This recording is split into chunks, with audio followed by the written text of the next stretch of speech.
Like many veterans, this last week has been one that has seen me struggle through anger and grief and rage, the feeling abandonment of not just a country, but the sacrifice that my friends made.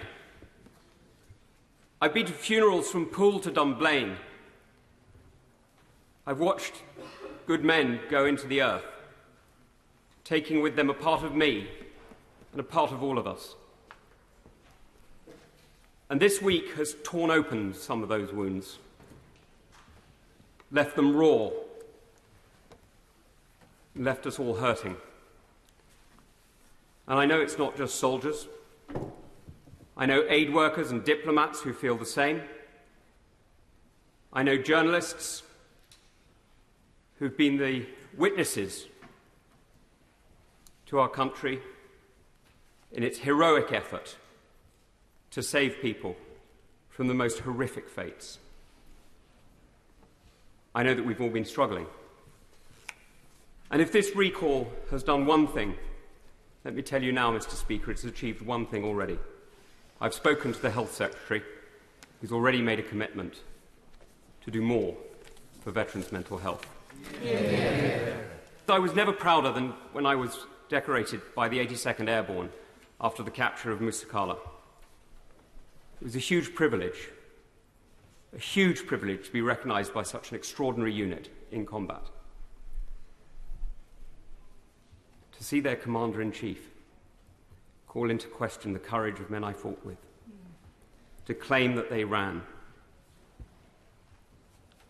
It's shameful. Those who have never fought for the colours they fly should be careful about criticising those who have. Yeah. Because what we've done in these last few days is we've demonstrated that it's not armies that win wars. Armies can get tactical victories and operational victories that can hold a line. They can just about make room for peace, make room for people like us to talk, to compromise, to listen.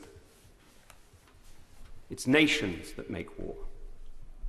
Nations endure. Nations mobilize and muster. Nations determine and have patience.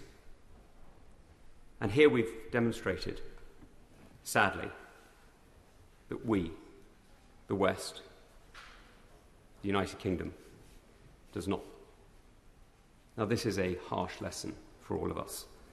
And if we're not careful, it could be a very, very difficult lesson for our allies. But it doesn't need to be. We can set out a vision, clearly articulated, for reinvigorating our European NATO partners, to make sure that we are not dependent on a single ally, on the decision of a single leader, but that we can work together with Japan and Australia, with France and Germany, with partners large and small, and make sure that we hold the line together.